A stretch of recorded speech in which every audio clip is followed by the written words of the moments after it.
berdoa dan bersyukur. Haleluya, bersama kita berkata amin. Silakan untuk memberkati. Selamat pagi, salam. Ada sukacita? Sehat-sehat? Banyak masalah? Ya enggak apa-apa, namanya juga hidup, pasti ada masalah. Baik saudara, hari ini mari kita membuka Alkitab kita bersama-sama. Di dalam kitab Lukas berkaitan dengan bulan misi dari Gereja Bethel Indonesia di seluruh dunia. Kita akan membuka kitab Lukas pasal yang ke-16, sebuah kisah cerita yang tentunya tidak asing lagi buat kita, tapi ini kita akan bahas pada pagi ini. Saya akan baca dengan cepat seluruh ayat-ayat dalam konteks tentang orang kaya dan Lazarus yang miskin. Bapak Ibu boleh mengikutinya dan boleh melihat di layar monitor atau dalam Alkitab saudara yang saudara bawa hari ini. Ada seorang kaya yang selalu berpakaian jubah ungu dan kain halus, dan setiap hari ia bersukaria dalam kemewahan. Dan ada seorang pengemis bernama Lazarus, badannya penuh dengan borok, berbaring dekat pintu rumah orang kaya itu dan ingin menghilangkan laparnya dengan apa yang jatuh dari meja orang kaya itu. Malahan anjing-anjing datang dan menjilat boroknya. Kemudian matilah orang miskin itu, lalu dibawa oleh malaikat-malaikat ke pangkuan Abraham. Orang kaya itu juga mati. Ditekankan, orang kaya juga mati. Lalu dikubur. Dan sementara ia menderita sengsara dalam alam maut, ia memandang ke atas dan dari jauh dilihatnya Abraham dan Lazarus duduk di pangkuannya. Lalu ia berseru, katanya, Bapa Abraham, kasihanilah aku, suruhlah Lazarus supaya ia mencelupkan ujung jarinya ke dalam air dan mencucukkan ke lidahku, sebab aku sangat kesakitan dalam nyala api ini. Tetapi Abraham berkata, anak, ingatlah bahwa engkau telah menerima segala yang baik sewaktu hidupmu, sedangkan Lazarus segala yang buruk sekarang ia mendapat hiburan dan engkau sangat menderita. Selain daripada itu, di antara kami dan engkau terbentang jurang yang tak terseberangi, supaya mereka yang mau pergi dari sini kepadamu ataupun mereka yang mau datang ke sini kepada kami tidak dapat menyeberang. Kata orang kaya yang mati itu, lalu kalau demikian aku meminta kepadamu Bapa, supaya engkau menyuruh Lazarus ke rumah ayahku. Sebab masih ada 5 orang saudaraku, supaya ia memperingati mereka dengan sungguh-sungguh, agar mereka jangan masuk ke dalam tempat penderitaan ini. Tetapi kata Abraham, ada pada mereka kesaksian Musa dan para nabi. Baiklah mereka mendengarkan kesaksian itu. Jawab orang kaya yang mati itu, tidak Bapak Abraham, tetapi jika ada seorang yang datang dari antara orang mati kepada mereka, mereka akan bertobat.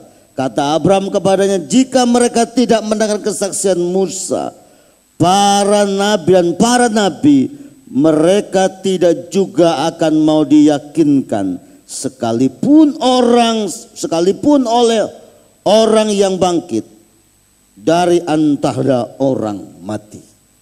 Amin. Bapak Ibu yang Tuhan kasih, dari perikop ini maka saya dapat menyimpulkan beberapa hal. Mari perhatikan saya, ini penting. Yang pertama, bahwa semua orang pasti mati. Baik yang miskin, yang kaya, yang bodoh, yang pandai, yang kurus, yang gemuk, ataupun orang yang tinggi dan pendek, semua sama saja. Tidak ada orang yang tidak mati. Dan setelah kematian ada kehidupan berikutnya. Jadi kalau ada paham mati selesai urusan, tidak. Alkitab berkata sesudah kematian ada urusan, ada kehidupan berikutnya. Alkitab mau ceritakan kepada kita dari perikop ini bahwa surga dan neraka itu ada. Kesimpulan yang berikutnya, keputusan hidup hari ini menentukan hidup yang akan datang. Jadi kalau hari ini kita menyimpulkan membuat sebuah pilihan hidup, menentukan pilihan hidup, ternyata itu mempengaruhi kehidupan kita di masa yang akan datang. Kesimpulan yang berikut dari pembacaan kita, tidak ada hubungan antara orang mati dan orang hidup. Tidak ada hubungan surga dan neraka. Tidak ada orang pergi ke dunia, orang mati ke neraka, habis itu berangkat ke surga. Tidak ada telepon dari surga ke neraka. Tidak ada. Tidak ada sinyalnya. Sinyal surga sama neraka berbeda. Kalau ada maksud saya. Karena juga nggak ada juga, nggak ada sinyal juga. Kesimpulan yang berikutnya, inilah waktunya untuk memberitakan Injil kepada semua orang termasuk keluarga kita, supaya tidak banyak orang seperti nasib orang kaya itu yang pada akhirnya menderita. Kesimpulan yang ketiga, selanjutnya, ternyata yang bisa mengantar ke surga dan yang menghalangi orang masuk neraka hanyalah berita firman Allah, yaitu Injil Yesus Kristus. Injil adalah berita kekal yang harus diberitakan kepada dunia sehingga mengurangi penduduk neraka dan banyak orang pergi ke surga. Kesimpulan yang terakhir dari nas yang kita baca, untuk masuk surga butuh sebuah persiapan dan jangan pernah menganggap hidup ini remeh dan sederhana. Saudara, tema khotbah pagi ini judulnya adalah Voice of the Darkness, suara dari kegelapan. Wow, mengerikan.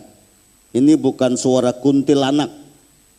Ini khotbah bukan judulnya suara kuntilanak atau suara genderuwo, tetapi inilah di bulan misi ternyata ada suara-suara seperti suara orang kaya yang muncul dari dalam kegelapan, yaitu suara orang-orang yang tidak mengenal Kristus.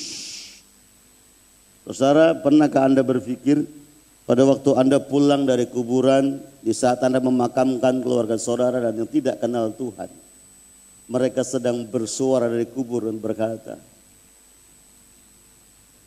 kenapa kamu tidak memberitakan Injil kepada saya? Saya sekarang dalam sebuah tekanan, siksaan, kesengsaraan hidup. Bukankah kamu adik saya? Bukankah kamu suami saya?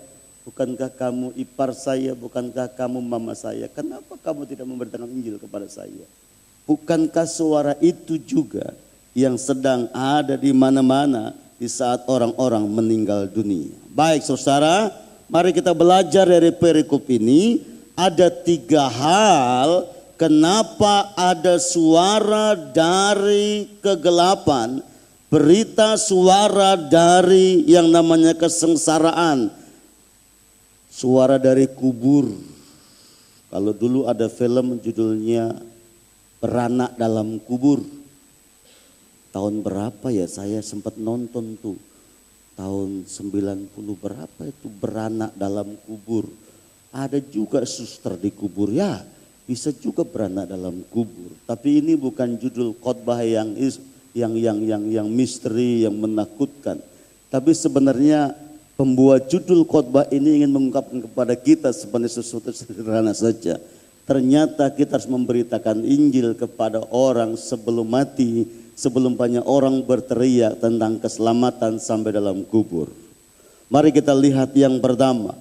Dari ayat-ayat yang kita baca ini saudara, yang pertama. Coba lihat yang pertama, klik materi yang pertama, langsung yang pertama saja. Terus yang pertama saja. Ya, ya betul yang tadi. Ya, klik, oke. Mari tayangkan. Ternyata Alkitab memberitahu kepada kita bahwa yang namanya memberitakan Injil itu harus kita pahami sebagai sebuah pekerjaan yang sifatnya mutlak. Sebab kalau orang tidak mendengar Injil, Alkitab berkata artinya tidak mendengar keselamatan. Dan kalau tidak mendengar keselamatan, resikonya adalah kekekalan dalam kesengsaraan. Jadi suka nggak suka, mau nggak mau, saudara, yang namanya Injil itu sebenarnya harus menjadi berita terpenting, sangat penting dan amat sangat terlalu penting. Berita apakah dalam dunia ini yang bisa mencegah orang masuk neraka? Berita apakah dalam dunia ini yang bisa mengantar orang ke surga? Saya mau tanya buat Bapak Ibu. Bapak Ibu setiap hari mendengar berita. Baik berita yang menakutkan, baik berita yang menyenangkan dari dunia ini, baik berita apa saja. Dari berita yang membuat orang berbahagia sampai membuat orang menjadi takut. Hari ini warga Jakarta takut keluar jalan. Karena hari ini ada Bobotu dan ada Jack Mania dari Sriwijaya akan memadati kota Jakarta. Ratusan ribu personal polisi dan tentara disiapkan. Dari Bandung sampai ke Jakarta pun disiapkan tentara. Orang mulai, kalau gitu hari ini gak usah ke rumah lah. Kalau belum gak usah ke gereja, di rumah aja. Buka YouTube aja udah bisa juga dengan khotbah. Orang mulai takut hari ini keluar rumah karena ada sebuah perhelatan besar. Piala Presiden dengan hadiah 3 miliar. Wah, keren. Satu sisi menyenangkan berita itu, satu sisi menyedihkan orang Jakarta. Karena kita nggak bisa makan siang di Senayan City. Kita nggak bisa jalan-jalan ke Senayan pagi ini, saudara. Sama kasih tahu Anda hari ini begini, berita apakah dalam dunia ini yang bisa membawa orang masuk surga? Saya mau tanya. Tidak ada, Pak, tidak ada. Berita yang bisa membawa orang masuk surga hanya satu, Pak, namanya adalah Injil. Makanya Paulus berkata, Injil itu kekuatan Allah untuk menyelamatkan. Tidak ada sebuah buku yang berkata buku ini untuk menyelamatkan, tidak ada. Hanya ada satu buku yang namanya Alkitab yang berkata buku ini disebut Injil. Dan Injil inilah kekuatan Allah. Dan kekuatan Allah inilah yang menyelamatkan. Jadi alias kata orang berkata, tanpa Injil, tanpa buku yang namanya Alkitab, tidak ada kekuatan Allah yang menyelamatkan. Tidak ada orang bisa masuk surga tanpa berita Injil. Mari kita dengar. Jadi ini harus diberitakan oleh gereja sepanjang zaman sampai Tuhan datang. Inilah berita orang percaya. Bapak Ibu yang Tuhan kasih, kalau seandainya di dunia ini ada berita selain Injil dan yang bisa menyelamatkan, Allah tidak perlu menciptakan Injil dalam Yesus Kristus. Allah tidak pernah mau bersaing dengan siapapun juga. Dan Allah memang tidak bisa disaingi. Itu sebabnya mari hari ini lewat bulan misi yang harus ditanamkan di benak kita, di pikiran kita, berita Injil itu sifatnya absolut, mutlak harus diberitakan. Sebab kalau tidak diberitakan semakin banyak orang masuk neraka seperti Lazarus, seperti orang kaya itu. Coba saudara perhatikan pada ayat yang ke-26. Kita baca 26. Saya semangat nih pagi ini buat saudara. Saya berharap Anda semangat buat berita firman Allah. Amin. Haleluya. Kata orang itu, perhatikan ayat 27. Kalau demikian aku minta kepadamu Bapa, supaya engkau menyuruh dia ke rumah ayahku. Sebab masih ada 5 orang saudaraku supaya ia memperingatkan mereka dengan sungguh-sungguh agar mereka jangan masuk ke dalam tempat penderitaan ini. Mengapa orang kaya ini berkata, di rumahku masih ada 5 saudaraku. Nanti kalau nggak mendengar berita Allah seperti Lazarus, nanti nasibnya sama dengan saya. Saudara yang Tuhan kasih, mari sebagai orang percaya, sebagai orang Pentakosta, sebagai orang Injili, mari kita berkata bahwa hanya Injillah yang menyelamatkan kita. Yang setuju katakan amin. Tidak ada berita lain, tidak ada kekuatan lain, hanya Injillah yang menyelamatkan kita. Dan Injil itu adalah Yesus Kristus Tuhan. Dan tidak ada seorang pun yang sampai kepada Bapa kalau tidak melalui Yesus Kristus Tuhan. Itulah sebabnya berita Yesus di dalam Injil harus terus dikumandangkan. Itu yang pertama. Yang kedua, Bapak Ibu, mari kita melihat Alkitab kita. Jadi yang namanya konteks ini mengajar kepada kita bahwa tanpa berita Injil, maka kematian kekal, penderitaan kekal seperti orang yang kaya di dalam Alkitab itu. Yang kedua, mari klik yang kedua. Tidak ada keselamatan setelah kematian. Dari konteks ayat-ayat yang kita baca tadi, maka disimpulkannya kepada kita bahwa tidak ada keselamatan setelah kematian. Ada banyak pengajaran sesat yang mengatakan pada ayat yang ke-30. Ini pada pengajaran sesat nih, ayat yang ke-30. Jawab orang itu, tidak Bapak Abraham, tetapi jika ada orang yang datang dari antara orang mati kepada mereka, mereka akan bertobat. Pengajaran sesat yang dibawa oleh salah satu pengkhotbah yang hebat, cukup terkenal di Jakarta ini, Andreas Samudra, adalah ada penginjilan terhadap orang mati. Jadi orang mati bisa diinjili. Itu gereja Bethel Indonesia tidak menerimanya dan dianggap menyesatkan. Alkitab mengajarkan kepada kita hari ini, di antara surga dan neraka tidak ada hubungan. Dan tidak ada penginjilan di dalam neraka. Tidak ada kata pertobatan setelah masuk neraka. Tidak ada berita Injil di dalam neraka. Tidak ada. Jadi kalau orang sudah mati, ya sudah. Tidak bisa lagi didoakan untuk selamat.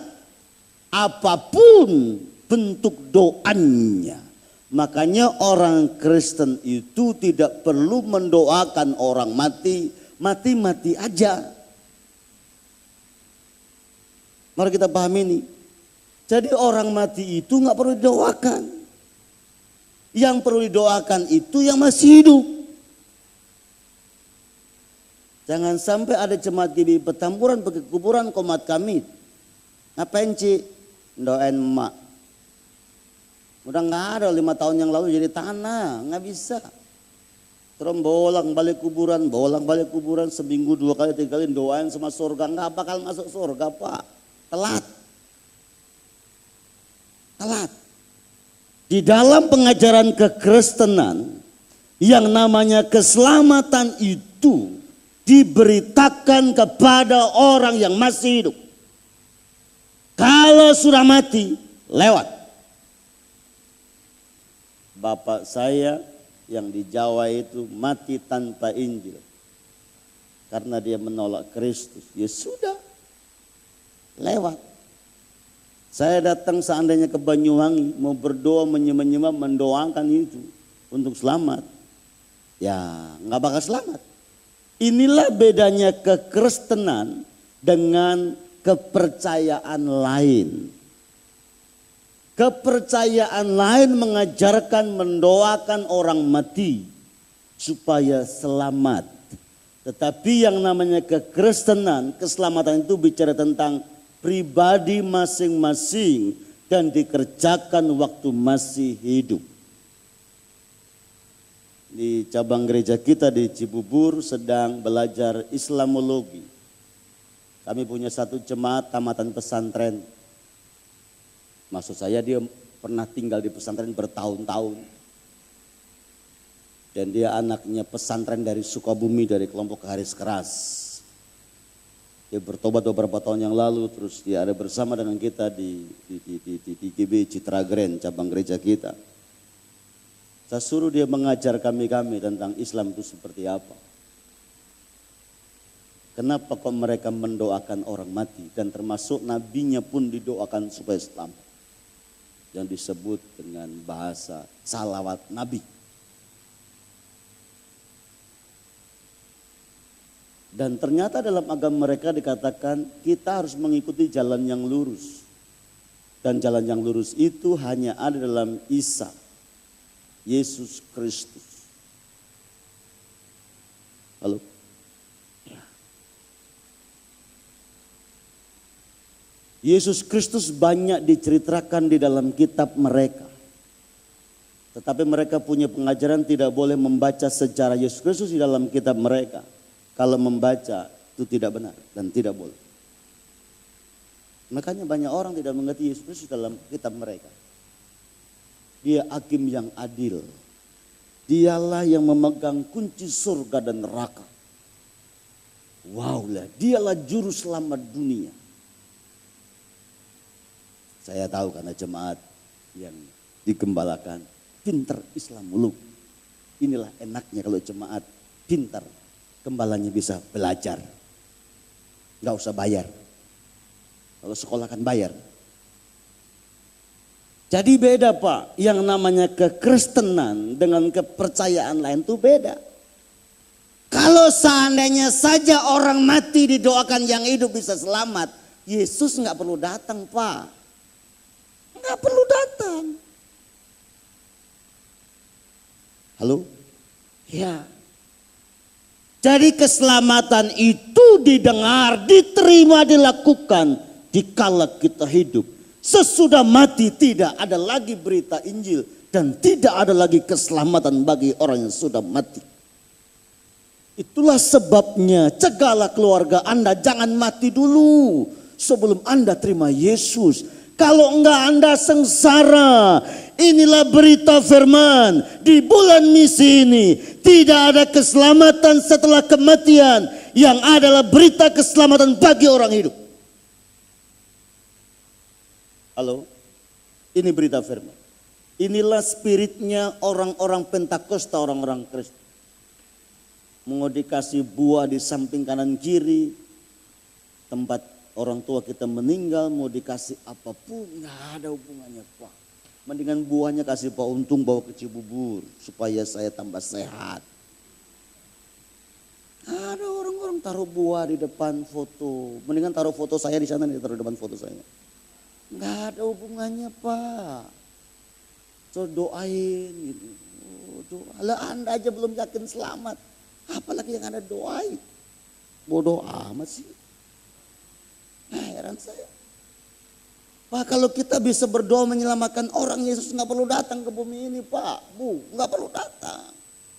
Iman kita, Alkitab mengajarkan bahwa keselamatan itu diterima, didengar, diterima bagi orang-orang yang masih hidup. Jadi nggak ada memberitakan Injil kepada dunia orang mati. Ada banyak orang salah menafsirkan Alkitab dengan memakai ayat 1 Petrus pasal 1 ayat sekian. Yesus turun ke dalam dunia orang mati memberitakan Injil. Itu konteksnya beda Pak. Konteksnya beda.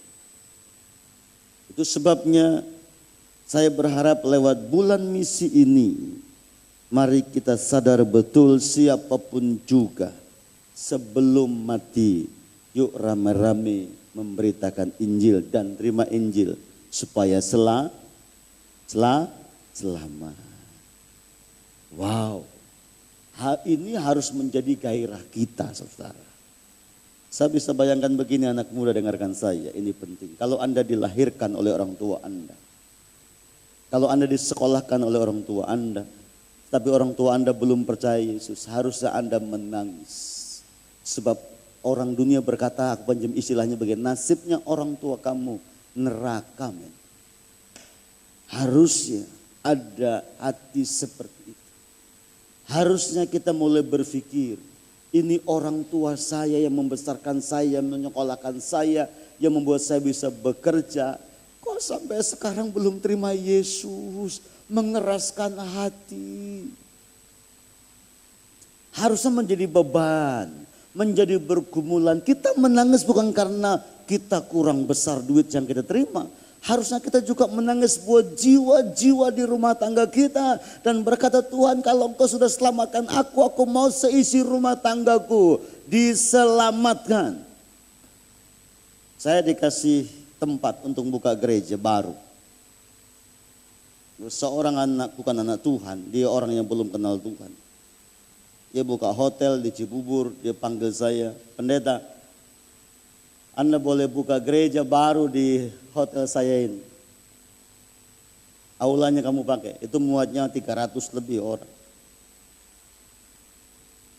Saya percaya orang Kristen itu kalau berdoa hebat. Pada saya pasti diberkati. Dia orang yang gak kenal Tuhan. Saya bilang begini, Om, saya terima kasih Anda menawarkan hotel untuk saya buka gereja baru. Nanti kita launching tanggal 8 November. Yang saya butuhkan bukan hotel. Yang saya butuhkan Anda terima Yesus sebagai Tuhan dan Juru Selamat. Saya ngomong di depan dia. Sebab sekalipun Anda ngasih hotel sama saya untuk buka gereja, tapi kalau Anda tidak kasih hati Anda, nanti hotelnya masuk surga, lu masuk neraka. Rasa ketua pendeta untung. Ya.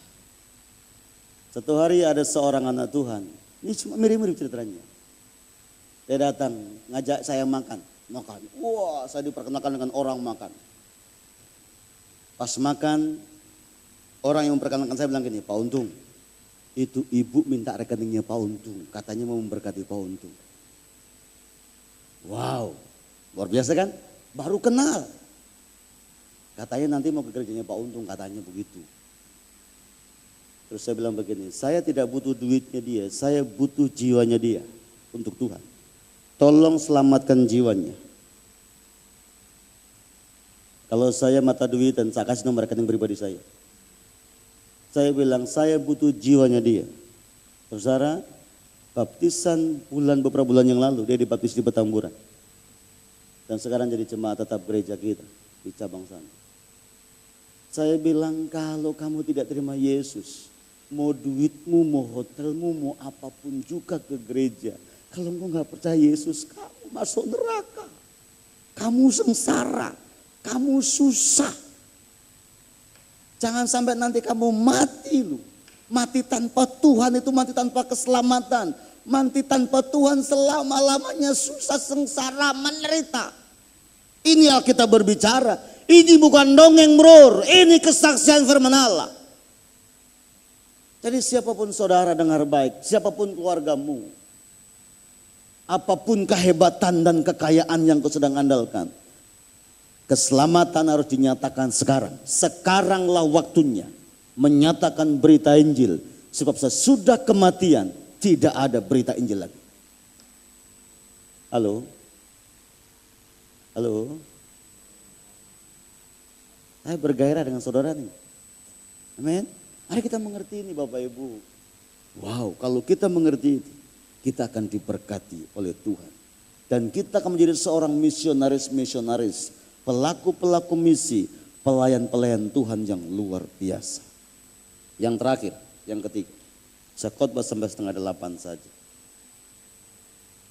Yang ketiga, dari perikop ini Bapak Ibu, kita bisa menyimpulkan sebuah kesimpulan. Mari perhatikan pada ayat yang ke-19.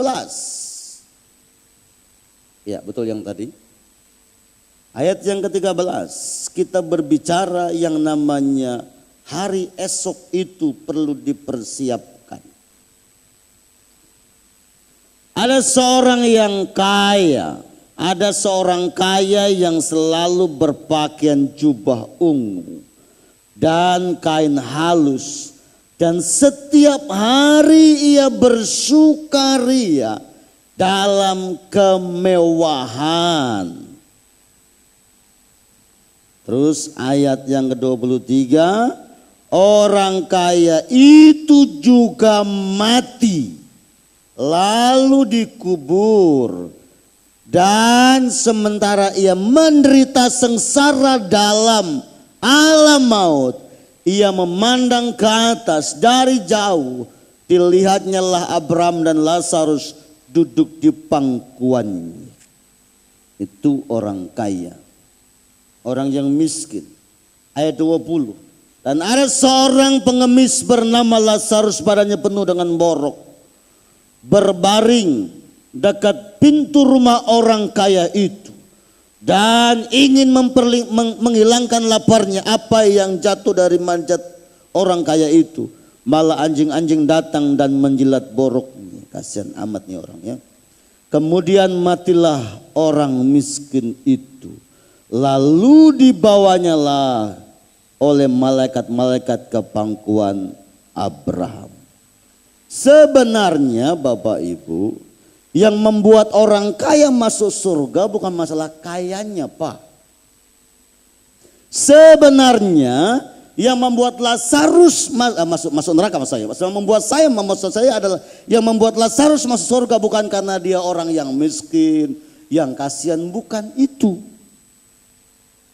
Yang membuat orang kaya masuk neraka, dia hidup tanpa mempersiapkan hari esok. Dia tiap hari Alkitab berkata hidup dalam berbagai macam kemewahannya dan pesta porannya, dan tanpa ada kata yang berkata, Tuhanlah buat aku hari esok. Tetapi Alkitab berkata Alkitab berkata Lazarus setelah mati memberikan sebuah kesaksian, dia diangkat oleh malaikat, ada di pangkuan Abraham. Bapak Ibu, Lazarus mati ke pangkuan Abraham bukan karena kemiskinannya. Di dalam sebuah tafsir kisah ini, kalau saudara membaca tafsir Alkitab, di dalam kemiskinannya, di dalam keberadaannya yang kurang, dia tahu tentang siapa Tuhan dalam hidup.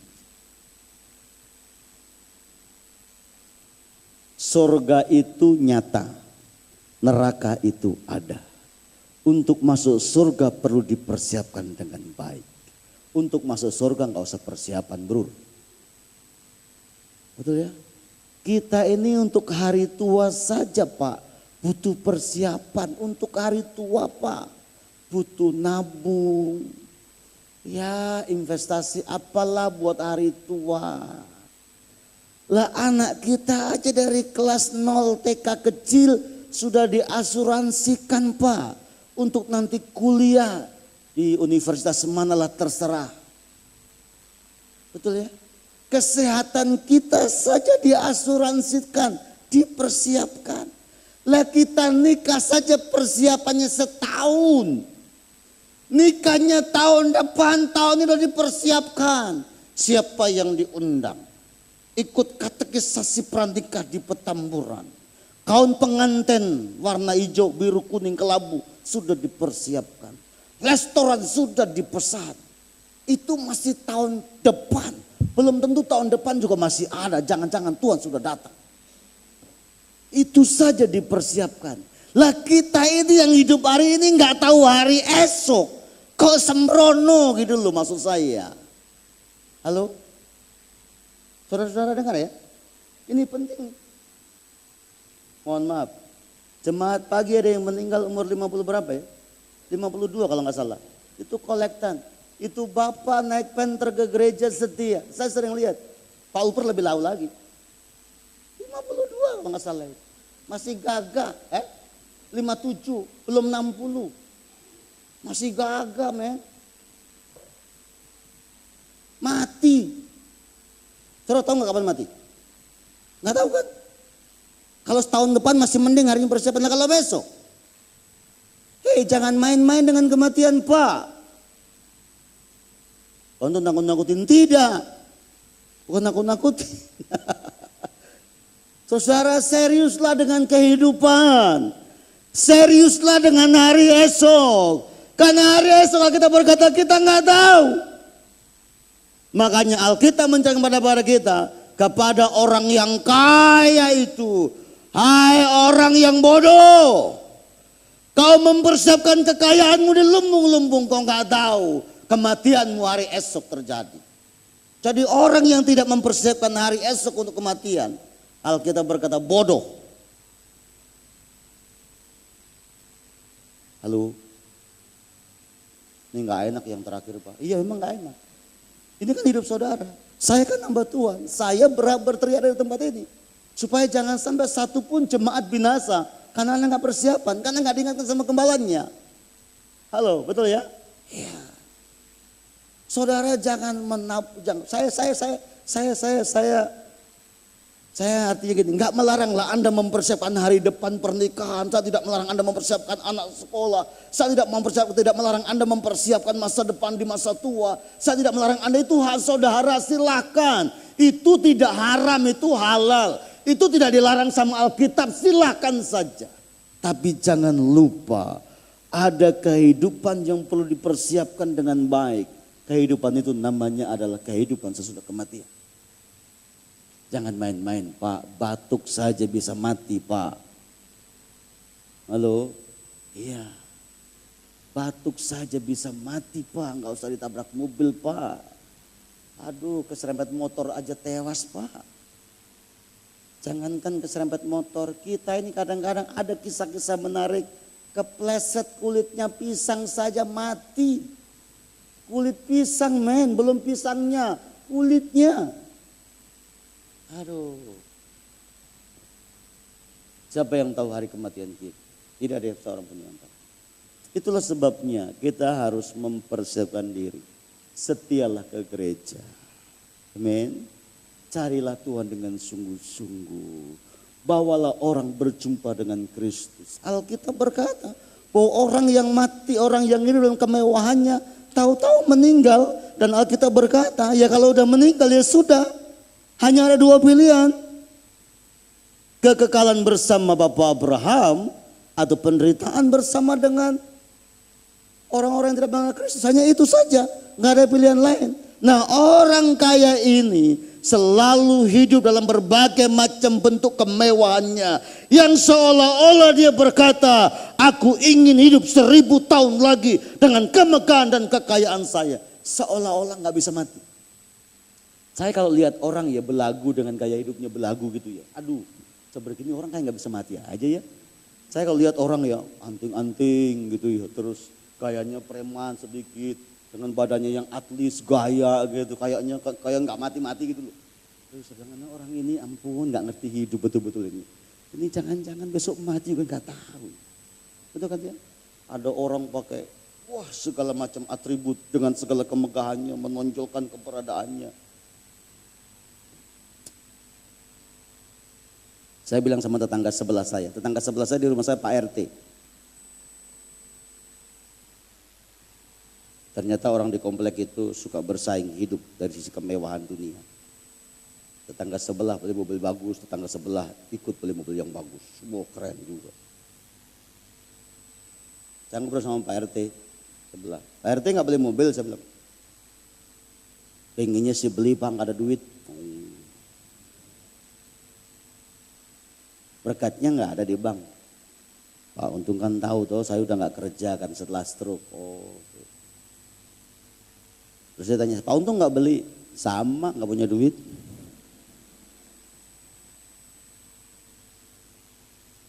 Saya bilang sama Pak RT nggak malu pakai mobil lama? Harusnya sih malu sih Pak. Pak RT-nya bilang begitu. Pak untung? Enggak. Orang nggak punya duit malu pakai apa? Rasanya kalau kita hidup dalam kemewahan kayaknya kita berarti gitu ya. Ya oke lah itu dalam dunia bisnis, dalam kemewahan dunia lah oke lah. Ya saudara. Seringkali kita ini bodoh hanya perkara-perkara dunia yang kita urusin, yang kita besar-besarkan, yang kita bangga-banggakan. Kita jarang membesar-besarkan, membangga-banggakan persiapan untuk hari esok, jarang. Cobalah berkata ini anak-anakku ini imannya luar biasa. Saya persiapkan dia untuk masa depan kerajaan surga. Waduh, pernah nggak kita bilang begitu? Pernah nggak kita melaporkan kepada tetangga orang yang datang ke rumah kita? Ini anak saya ini, puji Tuhan, imannya mantap. Ini anak orang percaya, imannya luar biasa. Dia tiap hari baca Alkitab, tiap hari dia berdoa. Pernah nggak kita makan anak kita di depan orang begitu? Ini Pak, asuransi pendidikannya sampai S3 Pak. Pak In nanti rumahnya di sana, saya sudah belikan tanahnya. Jangan dibangga-banggakan yang begitu-begitu. Saudara bukan tidak boleh, boleh-boleh saja. Itu hak saudara dan kami gereja tentunya bersyukur dengan hal itu. Tapi mari kita melihat bahwa kehidupan ini yang sesungguhnya bukan hanya di bumi ini. Kehidupan yang sesungguhnya bersama dengan Allah di sorga. Amin. Itu yang perlu dipersiapkan. Sekali lagi, untuk hidup di bumi yang hanya 70-80 tahun saja dipersiapkan dengan begitu luar biasa. Apatah lagi harusnya kekekalan bersama dengan Tuhan harus juga menjadi perhatian kita orang percaya setiap hari. Kiranya Tuhan memberkati firman pagi ini dan memberkati saudara. Sehingga di bulan misi ini yang namanya Injil itu sifatnya mutlak harus diberitakan. Tidak ada berita Injil setelah kematian. Tidak ada kesempatan setelah kematian. Dan mari kita semua berkata, saya ingin mempersiapkan diri untuk hari esok. Untuk berjumpa dengan Tuhan, Rajaku, Allahku selama-lamanya. Amin. Mari kita berdiri bersama-sama. Kita akan berdoa untuk firman pagi ini.